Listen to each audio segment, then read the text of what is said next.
तस्वीर आपको दिखा रहे हैं कौन कौन से वो इलाके हैं जम्मू कश्मीर के जहां पर ये एनकाउंटर चल रहा है। देखिए तंगधार की आपको जानकारी सबसे पहले दे दें। तंगधार में एक आतंकी को ढेर करने में सफलता मिली है। वहीं माछिल सेक्टर में 2 आतंकियों को ढेर किया गया। इसके अलावा जहां पर ऑपरेशन चल रहा है, राजौरी की हम बात कर रहे हैं, यहां पर एनकाउंटर अभी चल रहा है, ऑपरेशन चल रहा है। जानकारी ये मिली है कि 2 आतंकी यहां छिपे हो सकते हैं। देखिए चुनाव बिल्कुल सर पे है और ऐसे में पाकिस्तान ये साजिश करने की कोशिश कर रहा है कि माहौल खराब किया जाए, लेकिन सुरक्षा बल मुस्तैद दिखाई दे रहे हैं। इसी से जुड़ी रिपोर्ट आपके सामने रख रहे हैं।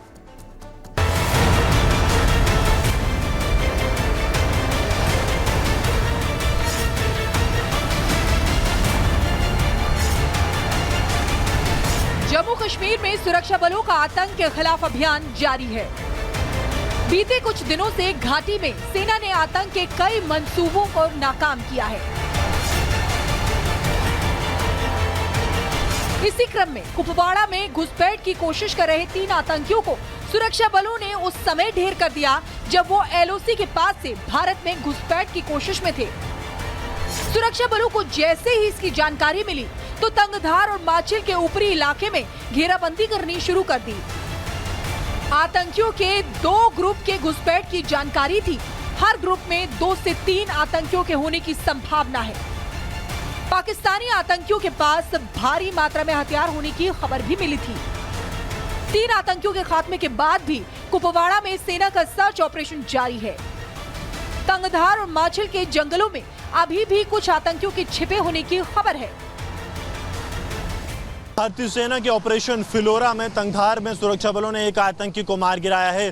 भारतीय सेना की चिनार कोर ने इसकी जानकारी साझा की है। उन्होंने कहा कि पाकिस्तान की तरफ से आतंकियों का एक गुट भारतीय सरजमी पर घुसपैठ करने की कोशिश कर रहा था। इंटेलिजेंस इंफॉर्मेशन मिलने के बाद सुरक्षा बलों की तरफ से सरहदी इलाके में ऑपरेशन चलाया गया। इस ऑपरेशन में सुरक्षा बलों की माने तो एक आतंकी मारा गया है। ये घुसपैठिया जो है उस सरहद के बिल्कुल पास मारा गया है। इस तरह की सूचना जो है वो भारतीय सेना की चिनार कोर की तरफ से दी जा रही है।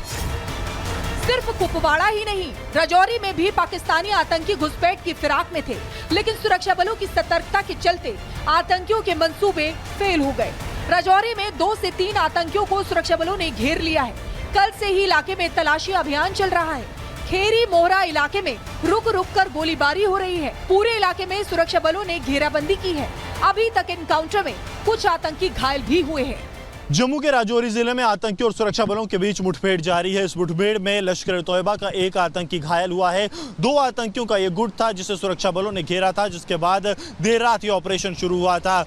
लगातार हो रहे आतंकी हमलों के बीच राजौरी को आने जाने वाले रास्तों पर सुरक्षा बढ़ा दी गई है। Jammu Kashmir police special operations group की तैनाती यहाँ पर कर दी गई है ताकि किसी भी तरह की संदिग्ध गतिविधि जो है उसे रोका जा सके। आप देखेंगे इस वक्त हर आने जाने वाले वाहन की सघन तौर पर तलाशी की जा रही है और तलाशी के बाद ही इन वाहनों को आगे जाने की इजाजत यहां पर जम्मू कश्मीर पुलिस की तरफ से दी जा रही है।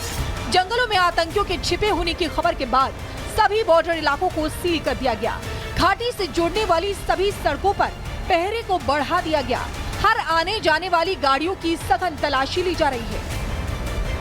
जम्मू कश्मीर पुलिस की तैनाती आप यहां पर देखेंगे तो हर एक जगह पर कर दी गई है, खासतौर पर उन जगहों पर जहां पर सुरक्षा बल जो हैं पूरे इलाके पर नज़र रख सकते हैं, क्योंकि ये पुल है, यहां से हर एक गाड़ी को होकर जिसे जम्मू की तरफ आना है राजौरी से उसे गुजरना है। इसलिए अब आप देखेंगे कि चाहे वो जो पैसेंजर वाहन हो उनकी भी तलाशी ली जा रही है।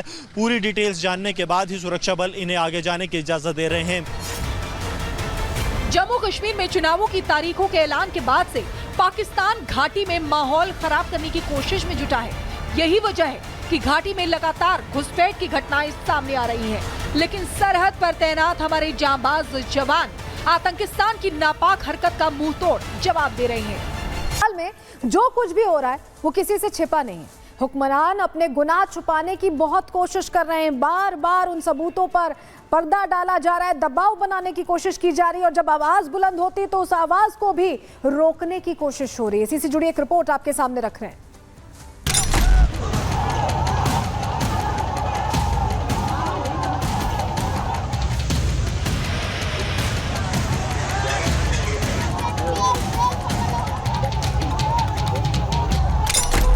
মোদি বাবু আপনার পার্টিকে দিয়ে আগুন লাগাচ্ছেন, মনে রাখবেন বাংলায় যদি আগুন লাগান बंगाल में जो अभया के इंसाफ की लड़ाई लड़ रहे, प्रदर्शन कर रहे हैं, उन पर ही हमले हो रहे हैं। बर्ताव ऐसा कि जैसे वो अपराधी हो। 27 अगस्त को नबन्ना मार्च कर रहे लोगों पर लाठी बरसाई गई, पानी की बौछार हुई, आंसू गैस के गोले दागते हुए जेल में भरा गया। इसके विरोध में बीजेपी ने प्रदर्शन किया तो उनके नेताओं पर गोलियां दागी गई, बम से हमले की कोशिश हुई, नेताओं को हिरासत में लिया गया। अब एक बार फिर से बीजेपी 7 दिन के धरने पर है।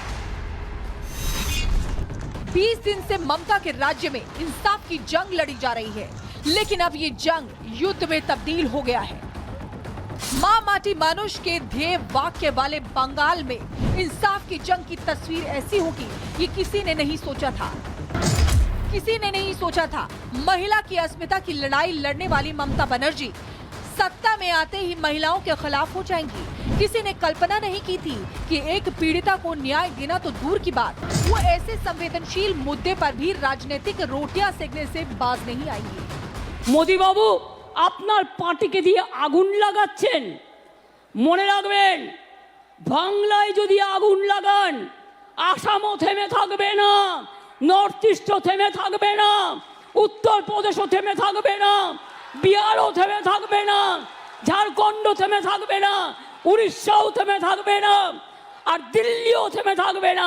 আপনার চেয়ারটা আমরা টলমল করে দেবো।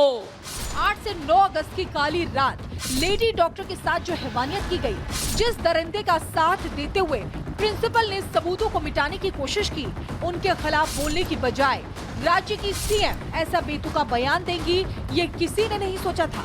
अब ऐसे में सुलगता बंगाल सवाल पूछ रहा है, अपने गुनहगारों की तलाश में चारों तरफ नजरें दौड़ा रहा है।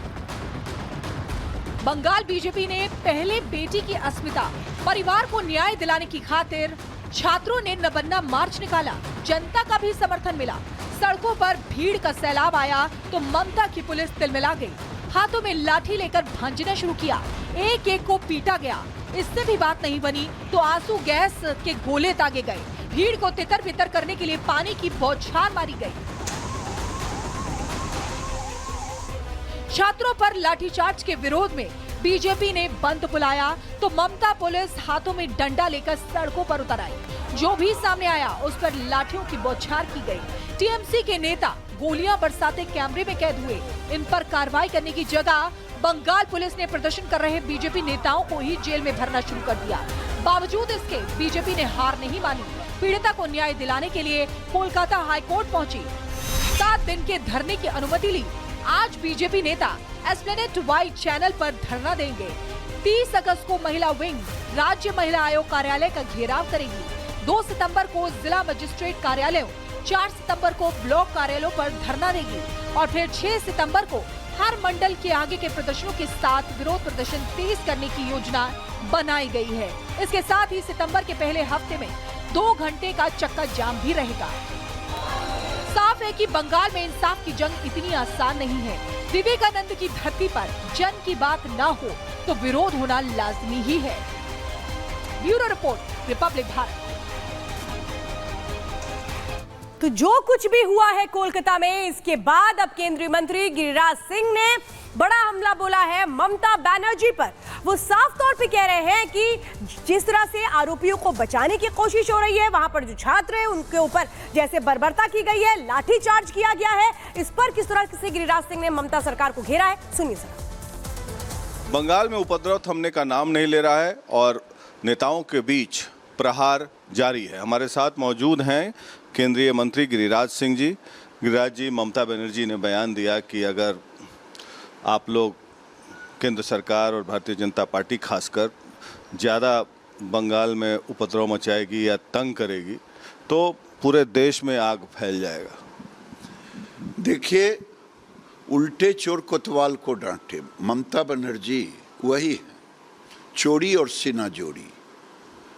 शर्म भी नहीं आ रहा है बंगाल की डॉक्टर बेटी का गैंग रेप हो और वो मार्च करें, धरना पर बैठे हैं और जो विद्यार्थी मार्च करे उसे लाठी से पिटवाएं और बीजेपी अगर करे तो गोली मरवावें और उल्टे कानून तोड़ने की बात। मोदी के रहते कोई देश को जला नहीं सकता। इन पर तो देशद्रोह का मुकदमा चलना चाहिए, जो खुल के कहे कि मैं पूरा देश जला दूंगा। किसको अधिकार दिया है कानून कि देश को और राज्य को जला देने का?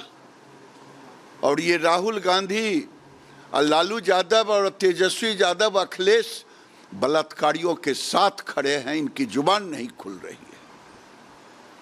आपको क्या लगता है कि सेडिशन का चार्ज लगना चाहिए ममता बनर्जी पर, देशद्रोह का? क्यों नहीं लगना चाहिए? जो एक संवैधानिक पद पर बैठ करके कहे कि मैं जला दूंगी, ये कोई मुख्यमंत्री का वक्तव्य है? ये तो लगता है फ्रस्ट्रेशन में है। बंगाल की जनता इनसे पूछ रही है। ये नहीं चलने वाला है। ये नॉर्थ कोरिया नहीं है जो राष्ट्रपति कहता हो किम जोंग की मैं मार दूंगा। मार दिए हैं। ये भी इन्होंने अपने अपोजिशन में मुखिया के चुनाव में खड़ा हुआ, जो जीता उसकी हत्या भी कराए। वो कह रही हैं कि हम तो जांच करा ही रहे हैं, कार्रवाई कर रहे हैं, फिर भी बीजेपी पॉलिटिकल माइलेज लेने के लिए अननेसेसरी यहाँ पर दबाव की राजनीति कर रही है। पॉलिटिकल माइलेज है। संजय राय कौन था? इनका कार्यकर्ता था। उन ऐसे हजारों कार्यकर्ताओं को विभिन्न विभाग में, ये भी एक स्कैंडल है, सरकारी पैसे से कार्यकर्ता के रूप में गुंडागर्दी करवाना। संजय राय भी उसी में था। राज खुलने के डर से सारे जितने भी सबूत थे 4 दिन में मिटाने का काम किया। गिरिराज जी, तमाम विरोध के बावजूद लगातार 3 बार से, लेकिन 2/3 मेजोरिटी से वो जीत रही। 2/3 मेजोरिटी से जीतने वाला को कहाँ अधिकार मिला है कि बेटी को गैंग रेप करवाए और उसको संरक्षण दे?